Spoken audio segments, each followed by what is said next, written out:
Friends, आप सबका स्वागत है आपके अपने यूट्यूब चैनल फार्मा एमसीक्यू में।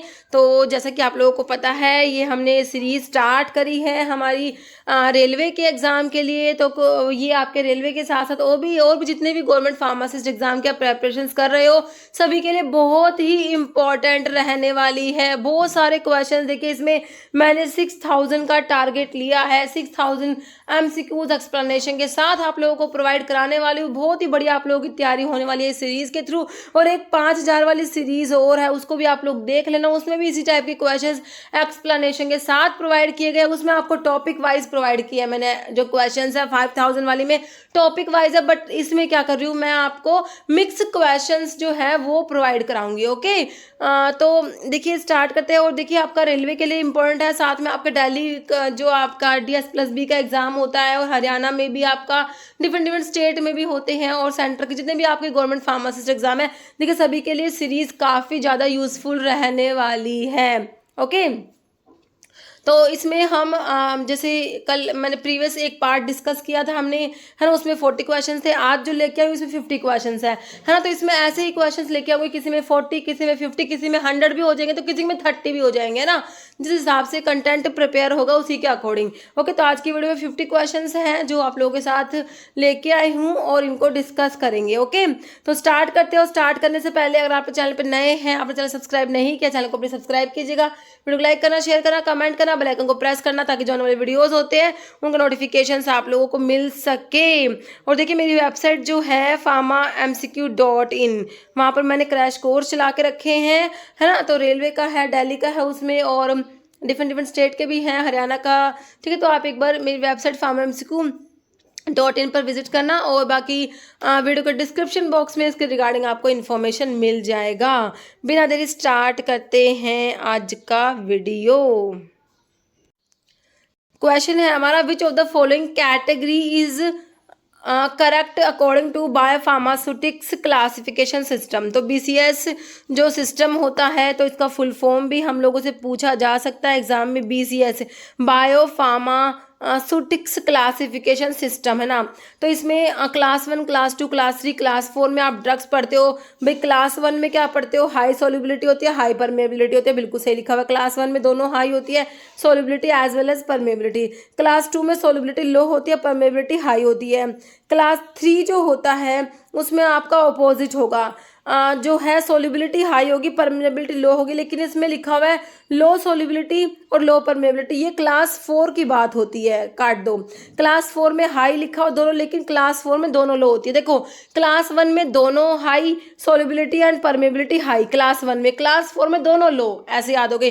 क्लास 2 का याद रखो भाई, सोल्युबिलिटी लो होगी तो परमेबिलिटी हाई हो जाएगी, और क्लास 3 में अपोजिट कर दो। मतलब कि इसको याद करना बहुत डिफिकल्ट नहीं है, बट क्वेश्चन क्या है भाई, है ना, कौन सा करेक्ट है। तो आप तो 2 ऑप्शन पे आ गए, इतना आपको नॉलेज था तो आप 2 ऑप्शन पे आ गए भाई। आपने ऑप्शन 3 और 4 को एलिमिनेट कर दिया, लेकिन ऑप्शन 1 और 2 में दिया है। देखो ये हाई सोल्युबिलिटी हाई परमेबिलिटी से ऑप्शन 1 आपका जो है सही है, क्लास 1 है, और लो सोल्युबिलिटी हाई परमेबिलिटी से क्लास 2 सही है। लेकिन आंसर तो कोई एक ही है, आगे और पढ़ो।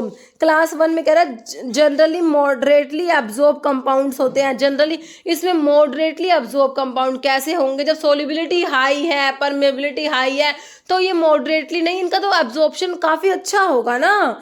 तो ये ना फर्स्ट वाली बात गलत लिखी हुई है, मॉडरेटली एब्जॉर्ब कंपाउंड नहीं आते क्लास 1 में। बाकी क्लास 2 के बारे में लिखा है exhibit dissolution rate limiting absorption, क्योंकि इनकी सोल्युबिलिटी कम है तो इनमें रेट लिमिटिंग फैक्टर डिसोल्यूशन होगा। तो ये सही लिखा हुआ है भाई, ऑप्शन बी वाला, है ना। तो आपके चारों ऑप्शन में ना आपका राइट आंसर क्या हो गया, ऑप्शन बी हो गया, क्योंकि आपने ना करेक्ट स्टेटमेंट बताना था कि BCS के बारे में करेक्ट कौन सा है। तो ऑप्शन बी मेरे हिसाब से मेरे बच्चों को क्लियर हो चुका है। तो एक बार पढ़ लो इसके बारे में, इतना तो आपको पता भी क्या हाई होगा क्या लो होगा ना। थोड़ा सा एक्स्ट्रा पॉइंट और देखो बायोफार्मास्यूटिकल क्लासिफिकेशन सिस्टम में क्या करते हैं, it is a system to differentiate drug on the basis of their solubility and permeability के बेसिस पे डिफरेंशिएट किया जाता है ड्रग्स को। तो ये भी क्वेश्चन पूछ लिया एग्जाम में कि BCS में जो आप ड्रग्स क्लास 1, क्लास 2, क्लास 3 बोलते हो, तो ये किस पे बेस्ड है, किसके अकॉर्डिंग आप लोग जो है क्लास 1, क्लास 2, क्लास 3, क्लास 4 बोलते हो। तो सॉल्युबिलिटी और परमेबिलिटी, है ना। तो क्लास 1 जो है उसमें क्या होता है, दोनों हाई, मैंने आपको बताया solubility as well as permeability high होगी क्लास 1 के लिए, है ना। तो एग्जाम्पल भी कई बार एग्जाम में देखो आ जाता है, तो एग्जाम्पल भी आपको पता होने चाहिए। मीटोप्रोलोल हो गया, पैरासीटामोल हो गया, बस्पिरोन हो गया, ketorolac, chlorpheniramine, these are class 1 drugs, है ना।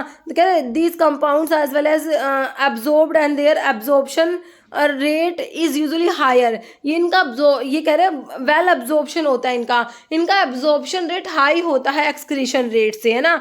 तो इनमें काफ़ी अच्छा एब्जॉर्प्शन होता है क्लास 1 में। क्लास 2 में देखो मैंने बताया था सोलिबिलिटी लो होगी, परमेबिलिटी हाई होगी, है ना। तो इसकी एग्जांपल देख लो भाई, ग्लेवन क्लेमाइड हो गया, बाइकैल्यूटामाइड हो गया, एजिटिमाइब हो गया, एसिक्लोफिनैक हो गया, अमोक्सिसिलिन हो गया, एमाइलोराइड हो गया, एसिक्लोवीर हो गया। तो इसमें क्लास 2 में डिसोल्यूशन रेट लिमिटेड एब्जॉर्प्शन होता है, क्योंकि इनकी सोलिबिलिटी लो होती है बच्चों, इसलिए इसमें क्या होता है, डिसोल्यूशन रेट लिमिटिंग एब्जॉर्प्शन होता है। क्लास 3 में क्या करना है आपने, सोलिबिलिटी हाई कर दोगे, परमेबिलिटी लो कर दोगे। इसके एग्जांपल्स में सिमेट्रिडीन, अटोरवास्टैटिन, एमियोडेरोन, एजिथ्रोमाइसिन आ जाएगा। इसमें परमेबिलिटी लिमिटेड एब्जॉर्प्शन होता है, क्योंकि इनकी परमेबिलिटी लो है, तो क्या होगा, परमेबिलिटी लिमिटेड एब्जॉर्प्शन होता है क्लास 3 में। ओके, क्लास 4 में तो दोनों ही लो है ना, solubility as well as permeability दोनों लो होते हैं। एग्जाम्पल में बाइफोनाजोल लिखा हुआ है, दोज कंपाउंड्स है, इनकी क्या पुअर बायो अवेलेबिलिटी होती है, इनकी बायो अवेलेबिलिटी क्या होती है, पुअर होती है। Usually they are not well, ये अब्जॉर्ब नहीं होते, और the intestinal mucosa and high variability is expected, है ना, क्योंकि इनका तो दोनों ही लो है। अब जो है आपका सोलिबिलिटी भी लो है, परमेबिलिटी भी लो है। तो ये क्वेश्चन मेरे हिसाब से क्लियर है। नेक्स्ट है, match the class and the alkaloid given below. तो आपको ना एल्कलॉइड दी है, उनकी क्लास दी हुई है, तो आपने ना मैच करना है ना। तो देखो ट्रोपेन एल्कलॉइड्स में आपको भाई देखो इसमें से कौन सी ड्रग होगी। ट्रोपेन एल्कलॉइड्स में बेलाडोना, धतूरा, स्ट्रामोनियम, हाइसामस, डुबोइसिस सब पढ़ते हो। तो इसमें ना केमिकल कॉन्स्टिट्यूएंट दिया है आपको, है ना। देखो रिजर्पिन दिया है, तो रिजर्पिन आपको पता है रोवोल्फिया का रिजर्पिन है, तो आपको पता है ये हमारा रोवोल्फिया तो इंडोल एल्कलॉइड है, तो रिजर्पिन में तो इंडोल रिंग होगा, है ना। स्कोपोलामिन आपका ये ट्रोपेन एल्कलॉइड्स में आ जाएगा, है ना। और कोडीन किस में आ जाएगा, कोडीन इसमें देखो ये फिनेंथ्रीन में आ जाएगा, सिनकोनिन क्विनोलिन में आ जाएगा, है ना। तो आप पहले देखो, आपने देखा था रिजर्पिन इंडोल में, तो पी का मतलब कि इंडोल 2, मतलब 2 का पी कौन से ऑप्शन में, देखो अगर आपको पता था रिजर्पिन इंडोल एल्कलॉइड है, तो आपका आंसर तो निकल के आ गया 2 का पी, जो कि ऑप्शन बी में मेरे बच्चों मिला है, बिल्कुल सही हो गया ना। तो देखो इतना मतलब कि जो इस टाइप के क्वेश्चंस होते हैं ना, वो देखने में डिफिकल्ट लगते हैं, क्योंकि क्वेश्चन बहुत बड़ा होता है, बच्चा तो उसको देख के घबरा जाएगा, और उसमें उसी घबराहट में हम क्या करते हैं, क्वेश्चन गलत कर देते हैं। हमें आता है क्योंकि बिल्कुल सिंपल क्वेश्चन होते हैं ये, इस टाइप के क्वेश्चन सबसे ईजी होते हैं, बट वो देखने में बड़े होते हैं और सबसे ईजी होते हैं, है ना। अगर आपको एक ऑप्शन आता है तो आपका आंसर निकल जाएगा, अदरवाइज 2 ऑप्शन से तो आंसर 100% निकलता है ना। देखो आपको पता था रिजर्पिन इंडोल एल्कलॉइड से, तो आपका आंसर निकल के आ गया। बाकी ये बिल्कुल इतना हमें पता ही है, ट्रोपेन एल्कलॉइड में स्कोपोलामिन आ जाएगा, क्विनोलिन में सिनकोनिन आ जाएगा, सिनकोनिन जो सिनकोना का सिनकोनिन है ना, सिनकोना और कैम्प्टोथिका मैंने आपको बता रखा है क्विनोलिन एल्कलॉइड्स में आती है।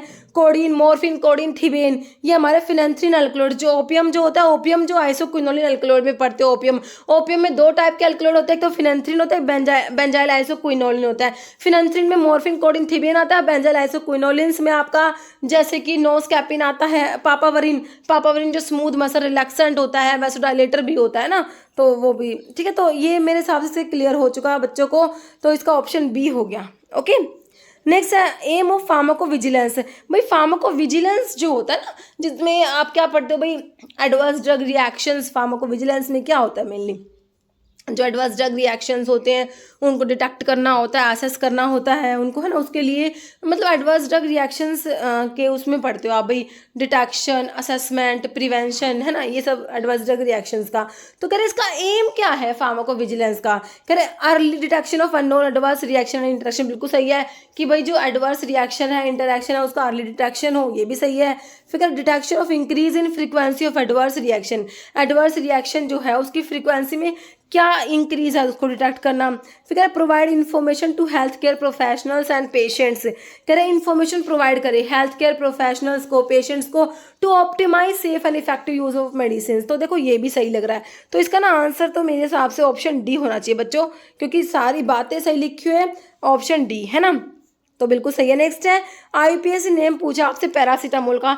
तो भाई देखो आपको ना कुछ कुछ ड्रग्स हैं इंपॉर्टेंट होती है, उनका स्ट्रक्चर थोड़ा माइंड में होना चाहिए। अगर आपका स्ट्रक्चर माइंड में होता है ड्रग का तो आईयूपीएसी नेम बनाना बिल्कुल ईजी होता है, क्योंकि आपको 4 ऑप्शंस मिलते हैं, है ना। तो उसमें एलिमिनेशन मेथड से भी आप आंसर बना सकते हो, है ना। तो सबसे पहले तो आपको पैरासीटामोल जो पैरा अमीनोफिनोल डेरिवेटिव है ना, पैरा अमीनोफिनोल मतलब कि फिनोल डेरिवेटिव, तो आपका जो है ये इसमें पैरा अमीनो फिनोल, अगर ये यहाँ पर ओ एच ई फिनोल बना दोगे, है ना, ठीक है। तो यहाँ पर पैरा अमीनो, यहाँ पर अमीनो ग्रुप है, ठीक है। तो अमीनो तो सिंपल अगर NH2 लिख दोगे तो पैरा अमीनो फिनोल हो जाएगा, लेकिन ये पैरा अमीनो फिनोल डेरिवेटिव है। यहाँ पर अमीनो ग्रुप का जो है यहाँ पर कुछ जो सब्स्टिट्यूशन होता है, मतलब NHCOCH3 ये होता है आपका पैरासीटामोल, है ना। तो पैरा पोजीशन पे ही है, मतलब कि 4 पोजीशन पे होगा जो भी होगा, है ना। तो सब में ही 4 दिया हुआ है। तो देखो इसमें इन्होंने इस तरीके से नाम लिखा N, मतलब कि देखो ये N नंबर पे आपका 4 हाइड्रोक्सी फिनाइल इन्होंने इस तरीके से बनाया है ना। 4 हाइड्रोक्सी फिनाइल है। अब ऑप्शंस देखो आपका सिर्फ इससे ही निकल आएगा। देखो N4 हाइड्रोक्सी एसिटाइल है, नहीं एसिटाइल नहीं है हमारा, फिनाइल है, काट दो ऑप्शन। N4 फिनाइल, 4 पे तो हाइड्रोक्सी है, काट दो। N4 हाइड्रोक्सी फिनाइल, हाँ ये सही लग रहा है। फिर इसमें क्या N4 हाइड्रोक्सी फिनाइल, ये भी सही लग रहा है। अब देखो इसमें 2 बार फिनाइल लिख दिया, N4 hydroxy phenyl, phenyl 2 phenyl दिख रहे हैं आपको, बिल्कुल नहीं दिख रहे, काट दो ऑप्शन।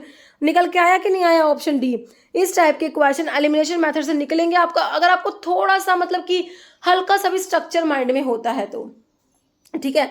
N4 हाइड्रोक्सी फिनाइल, तो क्या होता है ये N नंबर पे 4 हाइड्रोक्सी फिनाइल एसिटामाइड, ये ना इसको ना एसिटामाइड बोलते हैं, ठीक है। तो ऑप्शन डी मेरे हिसाब से बच्चों को समझ आ गया।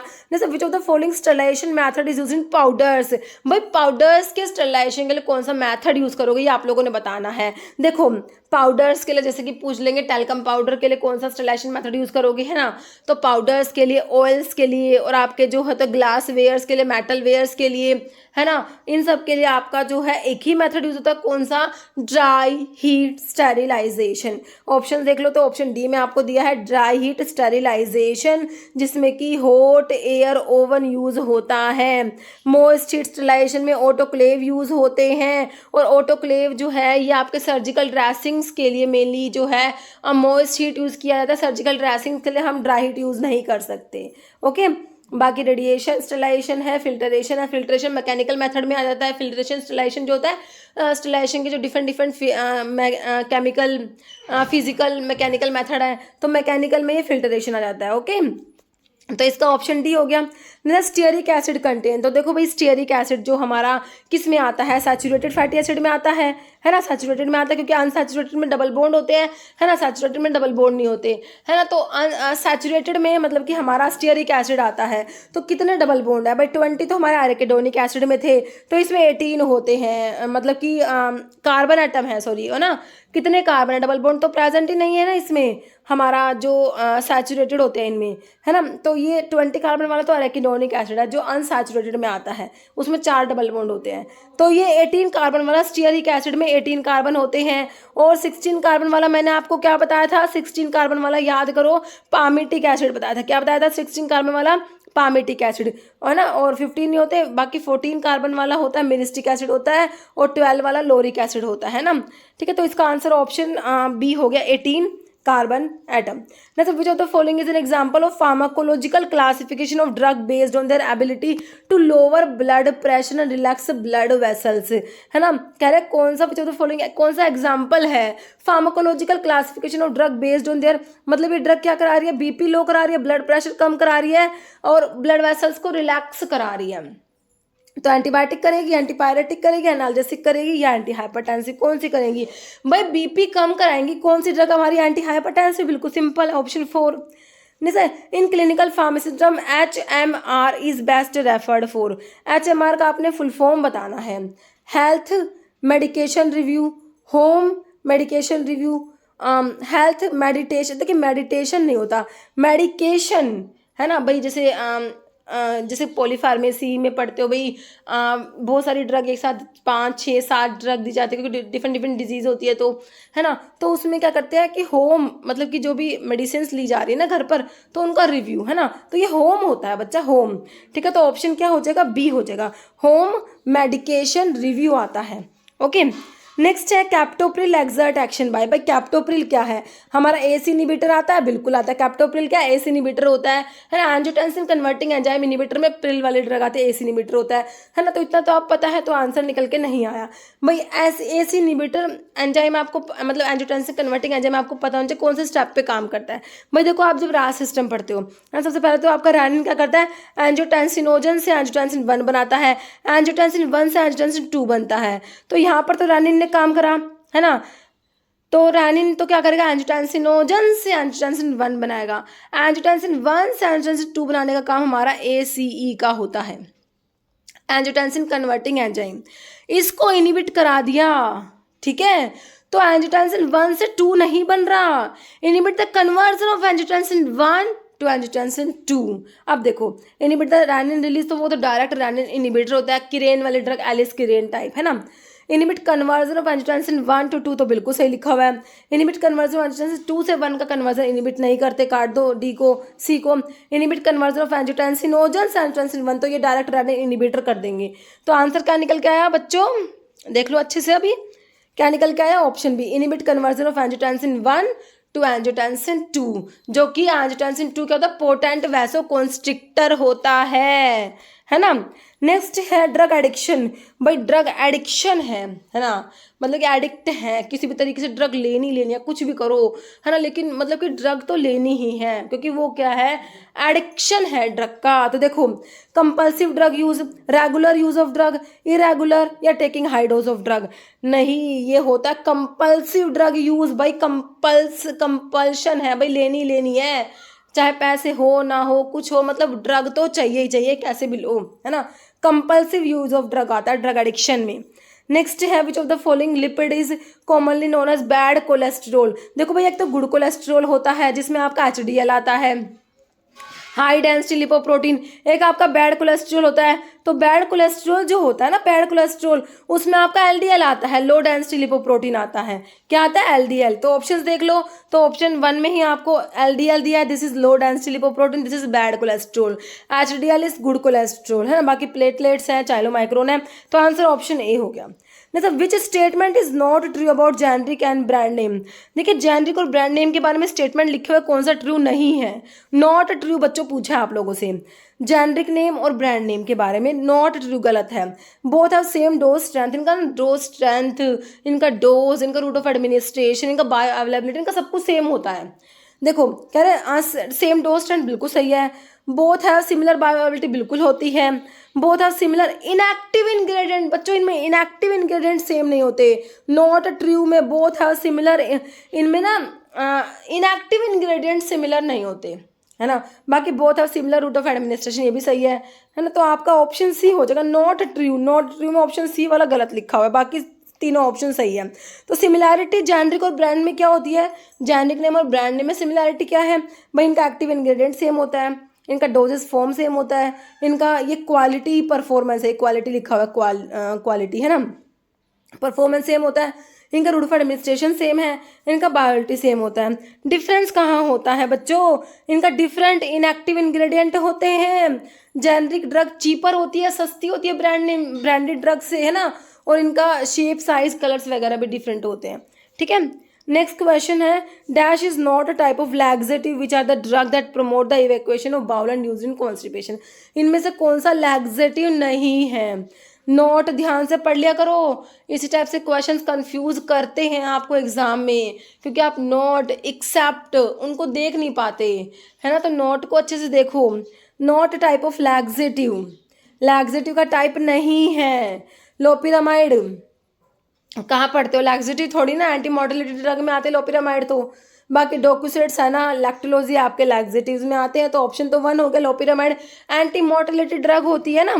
नेक्स्ट है antibiotic that inhibit cell wall synthesis, cell wall पे एक्ट करेगी। कौन कौन सी एंटीबायोटिक बताती हूँ मैं आपको, कौन कौन सी, पेनिसिलिन, सिफेलोस्पोरिन, है ना, पेनिसिलिन हो गया, सिफेलोस्पोरिन हो गए, ये हमारे क्या होता है सेल वॉल पे एक्ट करते हैं। बेसिट्रासिन हो गया, वैनकोमाइसिन हो गया, साइक्लोसीरिन हो गया, ये सारी ड्रग सेल वॉल पे एक्ट करती हैं। ऑप्शन में क्या मिला, सिफेरोक्सिम जो कि आपका एक सिफेलोस्पोरिन है, इरिथ्रोमाइसिन जो कि मैक्रोलाइड एंटीबायोटिक में आता है, प्रोटीन सिंथेसिस को इनहिबिट करेगा। काट दो ऑप्शन, मतलब कि एक्सेप्ट में ऑप्शन बी ही आ गया। बाकी वैनकोमाइसिन सेल वॉल पे एक्ट करेगा और आपका बेंजाइल पेनिसिलिन तो है ही, पेनिसिलिन सेल वॉल पे एक्ट करेगा। आंसर ऑप्शन बी समझ आ चुका होगा। नेक्स्ट है antimicrobial action of penicillin is due to its effect on, penicillin कहाँ पर एक्ट करता है, किस पर एक्ट करेगा, अभी तो बताया पेनिसिलिन सेल वॉल पे एक्ट करेगा, है ना, सेल वॉल के सिंथेसिस को इनहिबिट कराती है पेनिसिलिन, सिफेलोस्पोरिन्स और आपका जो है वैनकोमाइसिन, बेसिट्रासिन और साइक्लोसीरिन। तो पेनिसिलिन जो है क्या कराएगा, सेल वॉल के सिंथेसिस को इनहिबिट कराएगा, ऑप्शन ए। ओके, बाकी प्रोटीन सिंथेसिस को इनहिबिट कराएंगे हमारी टेट्रासाइक्लिन हो गया, क्लोरमफेनिकोल हो गया, है ना, ये प्रोटीन सिंथेसिस को इनहिबिट कराती है। हमारे एमिनोग्लाइकोसाइड एंटीबायोटिक हो गई, मैक्रोलाइड्स हो गई, ये सारे क्या प्रोटीन सिंथेसिस को इनहिबिट कराते हैं। Next, which drug help reduce gastric acid secretion, gastric acid का सिक्रेशन कम कराएंगी। भाई जब आप ड्रग फॉर पेप्टिक अल्सर पढ़ते हो तो उसमें एक तो ड्रग आती है जो क्या करती है, एसिड को न्यूट्रलाइज करा देगी, जो आपके न्यूट्रलाइज कराती है। उसमें तो आपके एंटासिड्स आते हैं जो वीक बेस होते हैं ना, क्योंकि वो एसिड को न्यूट्रलाइज कराते हैं। एक आपके ड्रग होती है जो एसिड का सिक्रेशन कम करा देती हैं, है ना, तो उसमें आपकी जैसे ऑप्शन देखो, क्लैरिथ्रोमाइसिन, मैग्नीशियम हाइड्रोक्साइड, सिमेटाडीन, सुक्राल्फेट। तो आपका सिमेटाडीन ऑप्शन 3 है। सिमेटाडीन क्या होता है हमारा, H2 ब्लोकर होता है, H2 रिसेप्टर ब्लोकर होता है, तो ये गैस्ट्रिक एसिड के सिक्रेशन को कम कराएगा। एक और बात सिमेटाडीन के बारे में, एंजाइम इनिबिटर होता है सिमेटाडीन, जाइनेकोमास्टिया कोज करा देता है सिमेटाडीन, है ना, और सिमेटाडीन में इमिडाजोल रिंग होता है। सारी बातें याद रखना, सिमेटाडीन में कौन सा रिंग प्रेजेंट है, इमिडाजोल रिंग प्रेजेंट है, ठीक है। तो ये सिमेटाडीन क्या करेगा, गैस्ट्रिक एसिड के सिक्रेशन को कम कराएगा, है ना, ऑप्शन 3। नेक्स्ट है arsenic is categorised in dash under poison act 1919, जो पॉइजन एक्ट 1919 का है, आपको पता है ना, एक्ट और उनके ईयर तो बिल्कुल टिप्स पे याद होने चाहिए ना। तो आर्सेनिक जो है वो कौन सी में ना, लिस्ट ए और लिस्ट बी पॉइजन की ना, दो लिस्ट है, एक तो लिस्ट ए एक लिस्ट बी है जो आप पॉइजन एक्ट पढ़ोगे। तो आर्सेनिक किस में है, लिस्ट ए में या लिस्ट बी में, या फिर दोनों में, या फिर किसी में भी नहीं है, बता दो, ऑप्शन देख लो। तो भाई आर्सेनिक ना लिस्ट ए में आता है, ऑप्शन आपका ये हो जाएगा, आर्सेनिक क्या पॉइजन है, लिस्ट ए में आता है। ओके, नेक्स्ट है parkinsonism is a common neurological movement disorder, both levodopa and carbidopa are used, carbidopa is used because, देखिए लीवोडोपा और कार्बिडोपा देते हैं दोनों साथ में, तो कह रहे कार्बिडोपा क्यों देते हो भाई, मैंने बहुत बार समझाया हुआ आपको, लीवोडोपा जो होता है, लीवोडोपा का पेरिफेरी में डिकार्बोक्सिलेशन हो जाएगा, डोपामिन बन जाएगा। भाई लीवोडोपा का डिकार्बोक्सिलेशन तो डोपामिन बनता है, और डोपामिन ही हमें चाहिए होता है, हमारी पार्किंसंस में डोपामिन कम हो जाता है ना, डोपामिन और एसिटाइलकोलिन का इम्बैलेंस हो जाता है, डोपामिन कम हो जाता है ना, ठीक है। तो ऐसे ड्रग दोगे जो डोपामिन, मतलब डोपामिन का लेवल बढ़ाए, है ना, तो डोपामिन को दे नहीं सकते क्योंकि डोपामिन ट्रिपल बी को क्रॉस नहीं कर पाता, इसलिए डोपामिन को तो दे ही नहीं सकते। तो भाई डोपामिन फैसिलिटेटर दिए जाते हैं, डोपामिनर्जिक एगोनिस्ट देते हो पार्किंसन डिजीज में, डोपामिन के प्रिकर्सर है ये लीवोडोपा जो देते हो, तो इसलिए क्या करते हो, लीवोडोपा के साथ में कार्बिडोपा देते हो। कार्बिडोपा क्या है, पेरिफेरल डिकार्बोक्सिलेज इनिबिटर होता है, पेरिफेरी में डिकार्बोक्सिलेशन को इनिबिट करेगा बच्चों, ये पेरिफेरी में, ना कि ब्रेन में एंटर नहीं करेगा, ये सिर्फ पेरिफेरी में ही डिकार्बोक्सिलेशन को इनिबिट करेगा, जिससे कि ज़्यादा से ज़्यादा लीवोडोपा ट्रिपल बी को क्रॉस करके ब्रेन में चला जाए, ब्रेन में जाकर उसका डिकार्बोक्सिलेशन हो जाएगा, डोपामिन बन जाएगा, जो कि आपको पार्किंसन डिजीज में चाहिए था। तो साथ में क्यों दिया, पेरिफेरी में डिकार्बोक्सिलेशन को इनिबिट करने के लिए, पेरिफेरल डिकार्बोक्सिलेज इनिबिटर में कार्बिडोपा पेनसिराजाइड आप लोग पढ़ते हो। अभी देखो ऑप्शन, है ना, it inhibit L aromatic amino acid decarboxylase को ही तो इनिबिट कराता है, ऑप्शन ए। बाकी ट्रिपल बी को तो क्रॉस नहीं करेगा, ये हटा दो, है ना, ब्लड ब्रेन बैरियर को क्रॉस नहीं करता। फिर कह रहा है इनिबिट माओ ए या माओ बी, तो दोनों इनमें से किसी को भी इनिबिट नहीं करेगा, है ना। माओ बी इनिबिटर में सिलिजिलिन आता है आपका, और रीमा रिवर्स इनिबिटर ऑफ माओ ए जो एंटी डिप्रेसेंट्स में पढ़ते हो, मोक्लोविमैड क्लोरगाइलिन पढ़ते हो, है कि नहीं। तो आंसर मेरे हिसाब से ऑप्शन ए क्लियर है बच्चों को। Next, which of the following anti scissor drug is also effective in treating trigeminal neuralgia, trigeminal neuralgia की ट्रीटमेंट में कौन सा एंटी सीजर ड्रग दोगे ट्राइजेमिनल न्यूरैल्जिया के लिए, प्रिमिडोन जो डीऑक्सीबार्बिचुरेट में आता है ना, बॉडी में जाके फिनोबार्बिटोन में कन्वर्ट होता है प्रिमिडोन, टोपिरामेट है, कार्बामाजिपिन है, लोमोट्रिगिन है। तो ये ना कार्बामाजिपिन जो होता है यही आपका ट्राइजेमिनल न्यूरैल्जिया के लिए ड्रग ऑफ चॉइस होता है। नेक्स्ट है complete blood count measures the level of which blood component. देखो भाई ये कंप्लीट ब्लड काउंट होता है ना, तो ये क्या मेजर करता है, ये ना सारी की सारी ब्लड की आपकी जो ब्लड सेल्स होती है, आरबीसी हो गई, हमारी डब्ल्यूबीसी हो गई, हमारी प्लेटलेट्स हो गई, हमारा हीमोग्लोबिन होता है, हिमाटोक्रिटिन, सबको मेजर करते हैं। कंप्लीट, देखो कंप्लीट ब्लड काउंट नाम से पता लग रहा है ना, तो किसे मेजर करेगा, measure the level of which blood component, तो ग्लूकोज एंड कोलेस्ट्रॉल तो नहीं आएगा इसमें, एंजाइम्स, हार्मोन्स, इलेक्ट्रोलाइट्स, एंटीबॉडी नहीं, इसमें ऑप्शन बी करो बच्चों, हीमोग्लोबिन एंड हिमाटोक्रिट। बाकी आरबीसी, डब्ल्यूबीसी, प्लेटलेट्स भी आती हैं इसमें। ओके, नेक्स्ट है in medical prescription HS stand for ओरा सोमनी, इंपॉर्टेंट लैटिन टर्म है ओरा सोमनी। एट बेड टाइम बहुत इंपॉर्टेंट है भाई, एट बेड टाइम कहाँ लिखा हुआ है, ऑप्शन ए में है ना, ऑप्शन ए हो जाएगा। नेक्स्ट है इनएडिक्वेट spreading of film coating solution on tablet before drawing. इनएडिक्वेट spreading हो जाती है फिल्म कोटिंग सॉल्यूशंस की, टैबलेट के ऊपर इनएडिक्वेट स्प्रेडिंग हो जाएगी ड्राइंग से पहले, है ना। कौन सा, ये ना कोटिंग के डिफेक्ट पढ़ते हो वहां से क्वेश्चन है। Sticking, picking, orange peel, cracking, तो ना ये ऑरेंज पील इफेक्ट में आता है, ऑप्शन सी हो जाएगा बच्चों। नेक्स्ट है dash are inert substance that are added along with medicaments to prepare granules. Granules prepare करने के लिए ना मेडिकामेंट के साथ में ना जो इनर्ट सब्सटेंस ऐड करते हो उन्हें क्या कहते हो। एक्सीपियंट्स कहोगे, coating material, sweetening agent, active ingredient, तो इन्हें कहेंगे हम एक्सीपियंट्स यूज करेंगे इसके लिए टर्म, ऑप्शन ए। नेक्स्ट है capsules are available both as dash capsules and dash capsules. बिल्कुल सिंपल है भाई, आपको पता है हार्ड जिलेटिन कैप्सूल्स होते हैं, हमारे सॉफ्ट जिलेटिन होते हैं, तो देख लो कौन से ऑप्शन में hard gelatin capsules and soft gelatin capsules, option D. Next है by which bond amino acid join together, तो बता रखा है आपको अमीनो एसिड। देखिए प्रोटीन जो होते हैं हमारे, प्रोटीन्स किससे मिलके बने होते हैं, अमीनो एसिड से मिलके बने होते हैं, है ना। Proteins are the polymer of amino acid, proteins की मोनोमर यूनिट क्या है, अमीनो एसिड्स होती है ना। तो ये आपका पेप्टाइड बॉन्ड होता है, CONH बॉन्ड जो होता है ये, है ना। इसको अमाइड बॉन्ड भी कहते हो, अमाइड बॉन्ड बोल दो या पेप्टाइड बॉन्ड बोल दो, है ना। तो आप देखो डायपोल डायपोल आयनिक हाइड्रोजन या अमाइड बॉन्ड होता है, ऑप्शन डी, या पेप्टाइड बॉन्ड भी कहते हैं इसको। लेकिन nucleotides are building block of nucleic acid. भाई देखो जैसे कि आपके प्रोटीन्स अमीनो एसिड से मिलके बने हैं, ऐसे हमारे न्यूक्लिक एसिड DNA RNA जो होते हैं वो न्यूक्लियोटाइड से मिलके बने होते हैं, है ना। क्या है, जैसे DNA deoxy ribo nucleic acid, RNA ribo nucleic acid, तो ये हमारे न्यूक्लियोटाइड से मिलके बने होते हैं, है ना। तो मतलब कि nucleotides are the monomer unit of nucleic acid भी कह सकते हो, building block of nucleic acid है, ये बात बिल्कुल सही है। फिर each nucleotide is a composite molecule formed by, तो एक न्यूक्लियोटाइड में क्या क्या होता है ये बताना है। देखो base sugar phosphate, base sugar OH, sugar phosphate none, तो क्या होता है, ऑप्शन ए बेस होता है, कोई भी नाइट्रोजनस बेस है, जैसे कि आपका प्यूरिन बेस, पिरिमिडिन बेस पढ़ते हो, प्यूरिन में एडेनिन ग्वानिन आता है, पिरिमिडिन में साइटोसिन थाइमिन यूरेसिल पढ़ते हो ना। तो कोई भी मतलब नाइट्रोजनस बेस होता है, प्लस शुगर होता है, प्लस फॉस्फेट होता है, आपका न्यूक्लियोटाइड में तीनों होते हैं, ऑप्शन ए आपका बिल्कुल राइट हो जाएगा। ओके, शुगर आपका पेंटोज शुगर होता है, DNA में जो है डीऑक्सी शुगर होता है ना, RNA में राइबोज होता है, DNA में डीऑक्सी राइबोज होता है। ओके, पेंटोज शुगर होता है ये। ओके, नेक्स्ट देखो शुगर प्रेजेंट इन न्यूक्लियो, वही पूछ लिया न्यूक्लियोटाइड में कौन सा शुगर, अभी मैं आपको बता रही थी, क्या बता रही थी, शुगर कौन सा होता है, राइबोज शुगर होता है ना। अगर ये RNA है तो आपका राइबोज है, अगर ये DNA है तो ये क्या है, डीऑक्सी राइबोज, है ना। और ये क्या है, राइबोज एक टाइप का आपका पेंटोज शुगर होता है, किसमें आता है, पेंटोज शुगर में आपका राइबोज आता है। तो शुगर कौन सा है, आपका पेंटोज है। अभी ऑप्शन में कैसे पूछा है भाई, ओलिगोसैकेराइड है, मोनोसैकेराइड, पॉलीसैकेराइड, डाइसैकेराइड, तो क्या है भाई, पेंटोज 5 कार्बन वाला क्या है, मोनोसैकेराइड ही तो है ना। मोनोसैकेराइड्स होते हैं उसमें ट्रायोज, टेट्रोज, पेंटोज, हेक्सोज पढ़ते हो। 3 कार्बन वाले ट्रायोज होते हैं, 4 कार्बन वाले टेट्रोज, 5 वाले पेंटोज, 6 वाले हेक्सोज, तो पेंटोज एक टाइप का मोनोसैकेराइड है, ऑप्शन बी हो जाएगा राइट। जैसे ऑक्सीडाइजिंग एजेंट्स क्या होते हैं भाई, पोटाशियम पर मैग्नेट KMnO4 है ऑक्सीडाइजिंग एजेंट, या पोटाशियम डाइक्रोमेट है, बोथ है नन। भाई ऑक्सीडाइजिंग एजेंट ना दोनों आते हैं, ऑप्शन सी हो जाएगा बोथ। ओके, दोनों ही क्या है, ऑक्सीडाइजिंग एजेंट के एग्जांपल लिखे हुए हैं। जैसे among this unsaturated fatty acid, इनमें से अनसैचुरेटेड फैटी एसिड कौन, मतलब कि डबल बॉन्ड प्रेजेंट है। अनसैचुरेशन का मतलब क्या होता है, डबल बॉन्ड प्रेजेंट है।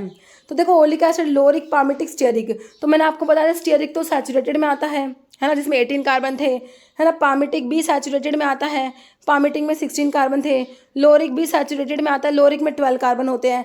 तो आपका ना ये ऑप्शन ए ओलिक एसिड होता है जो अनसैचुरेटेड में आता है और इसमें जो है 1 डबल बॉन्ड प्रेजेंट होता है। ओके, नेक्स्ट है natural alkaloid use in the treatment of gout. Gout के लिए जो यूज करोगे नेचुरल अल्कलॉइड कौन सा है? सिंकोनिन, कॉल्चिसिन, रिजर्पिन, एमिटिन। सिंकोनिन तो सिंकोना में प्रेजेंट है ना। एमिटिन जो आपका आइपिकैक में प्रेजेंट है। रिजर्पिन आपका रोवोल्फिया में प्रेजेंट है ना। तो कॉल्चिसिन जो कॉल्चिकम में होता है, अमीनो अल्कलॉइड में कॉल्चिकम आता है, कॉल्चिकम ऑटोमनेल लिलियेसी फैमिली होती है, इसमें कॉल्चिसिन प्रेजेंट है जो एक्यूट गाउट के लिए यूज़ किया जाता है। एक्यूट गाउट के लिए, क्रोनिक गाउट के लिए एलोपिरिनोल पढ़ते हो, ज़ैंथिन ऑक्सीडेज एंजाइम को इनहिबिट कराता है, जो वो क्रोनिक गाउट के लिए यूज़ करते हो ना। और उसमें यूरिक ड्रग भी होती है क्रोनिक गाउट में, जो यूरिक एसिड के एक्सक्रीशन को एनहांस कराती है ना, प्रोपेनोसोड, सल्फिनपायराजोल। ये एक्यूट गाउट में यूज़ किया जाता है। ऑप्शन बी हो जाएगा कॉल्चिसिन। जैसे एप्रोटिक सॉल्वेंट्स क्या होते हैं भाई? एप्रोटिक जो होते हैं ना तो एसिडिक होते हैं ना बेसिक होते। एप्रोटिक सॉल्वेंट्स क्या होते हैं? ना तो एसिडिक ना ही बेसिक, है ना।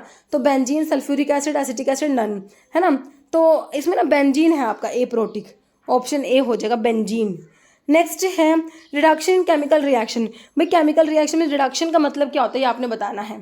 एडिशन ऑफ हाइड्रोजन, भाई हाइड्रोजन ऐड हो गया तो सही है, रिडक्शन हो गया। अगर कह रहे रिमूवल ऑफ ऑक्सीजन, अब ऑक्सीजन रिमूवल हो तो भी आपका रिडक्शन ही है। एक्सेप्टेंस और इलेक्ट्रॉन तो ये भी रिडक्शन है, सारी ही रिडक्शन है, ऑप्शन डी हो जाएगा ऑल। नेक्स्ट है dash issue the licence to blood bank.